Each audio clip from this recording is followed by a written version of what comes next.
There's talk of an illegal new aero technique sweeping the women's pro peloton, and it's being dubbed bra maxing. Oh, this makes more sense now. Well, I when this is coming up in the show, I was like, what does this relate to? Well, you've heard of lux maxing. Against my will. Everything I've learned about lux maxing is really against my will. But here we are in Francis knows all about it, 2026. It's a manosphere term, I believe. I think you hammer your face. Yeah. Hammer it. Which I've obviously been doing. For what I think for a 56-year-old, I look pretty it's good. It's good. Your most impressive feature is your very established jaw muscles that you've been working on for a while now, just like with all that aggressive chewing. Yeah, I use the special machine, jaw size. Yeah, it's like an electric fence for your jaw. Okay, well, I'm thankful to say bra maxing is nothing like that. But teams at the Tour de France Femmes avec Swift have been complaining of rule breaking. It's led to the UCI reportedly ordering body checks happen before the individual time trial stage this week. The rumour is that some riders might be wearing overly padded bras to create makeshift aero fairings that smooth airflow and reduce drag. Some studies have shown that optimal air fairings can save nearly a second per kilometre, and we've seen riders in the men's peloton using fairings in the past. Apparently it's also been going on in the women's peloton for a while too. Dutch outlet Vila Flits says similar concerns were raised after the Paris Olympic time trial in 2024 and at last year's Giro. But currently, it is against UCI rules. You're not allowed to wear clothing or accessories that modify your morphology to gain aerodynamic advantage. So the news broke of this alleged bra tampering on Sunday, and in less than a week, the organisers have ordered these checks to be carried out. But the Riders' Union is rightly a little bit concerned over rider privacy. They've asked for clarity around how organisers plan to police this.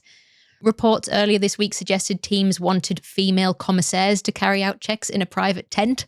At 2 a.m. Producer Emily here with a small update on this story. On Wednesday morning, there were photos circulating of a male official inspecting the riders' chests in broad daylight with cameras on them. One commentator, Jack Lindsay, put it very eloquently, I think. He said the UCI's new apparel inspection policy appears every bit as respectful and professionally administered as you'd imagine. Nothing says modern women's sport quite like officials inspecting athletes' sports bras for suspected aerodynamic advantages. Elite women's cycling deserves better than becoming the punchline. Ugh, it's getting out of hand, isn't it? Is this just another example of the maximum handlebar ruling thing?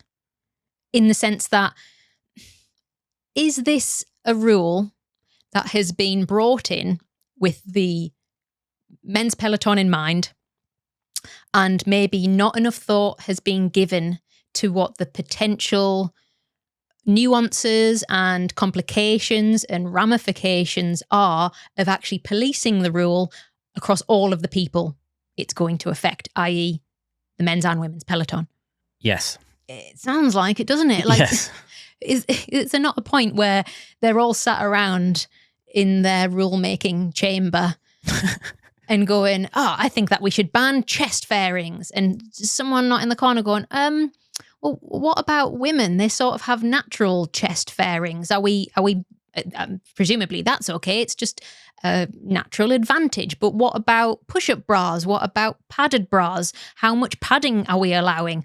Do we ban surgical enhancements? Like, these sound like flippant questions, but you have to assume that as humans, if you bring in a rule, they're going to try and sort of max it, right? Get as close to the line without going over the line. So I don't understand why, like, in less than a week, we've gone from people highlighting this rule to, I don't know what we do, make them go all in a tent and, like, get their bits out. Like, I don't know. It just seems badly thought through, perhaps. They could do with just, like, pause, and then next year, figure it out, and then next year, implement something well thought through, perhaps. Maybe just do that for most of your decisions, UCI. and then you wouldn't get into such pickles. Think about it at the rule making stage, though. But then when they made the rules, women didn't ride bikes.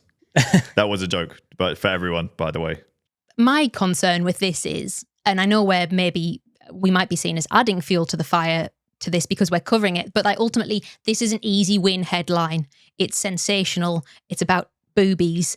It's going to catch fire. And when they already have so many things disadvantaging them in terms of investment in the sport and sponsorship and coverage and all of that kind of thing, I just feel like it's one more thing that really disproportionately affects them. Also, the men are using fairings. So if you look at the photos from last month's time trial at the men's Tour de France, multiple teams have stuff stuffed down their skin suits. I don't remember hearing anyone complaining about that. My hot take is scrap this rule. If you're not going to consider the nuances and ramifications for how it affects women, I don't think that they should have to follow it. Like, just let everyone have the fairings if they want to. Like, you have to think about the privacy and if everyone's going and getting additional checks. Like, it's just, again, it just feels like an imbalance. I don't know. I say my hot take is scrap it. Here. Yeah. What would you do then if all the women started using like ones this big? Fine. They're all allowed to do. That's what I'm saying. Scrap it and let them all do it. That's my hot take. Right. Okay. But also, like, why are we making a big deal about air fairings when we allow like aero socks and skin suits? And we do allow some clothing which gives aerodynamic advantages. They've really scaled back the rules on bikes giving aerodynamic advantages. Why is this Well, then the thing whatever the UCI deems to look right. Well, yeah, this is it. They want cycling to look a certain way. That's why they banned Graham O'Bree's bikes, because they didn't look right. Yeah. They want it to. There's some tradition involved and how things should look in their eyes. And if they remove all those rules, you get triathlon. So I can you can kind of see a little bit of logic, but yeah, there's a line. What would you do? Bras can only have a certain amount of padding. Done. How do you enforce The it? same way as men aren't allowed to put something down there. So with women, it just has to be a normal sports bra. Yeah. How do you check it? The same way they check skin suits that they're allowed or not to use.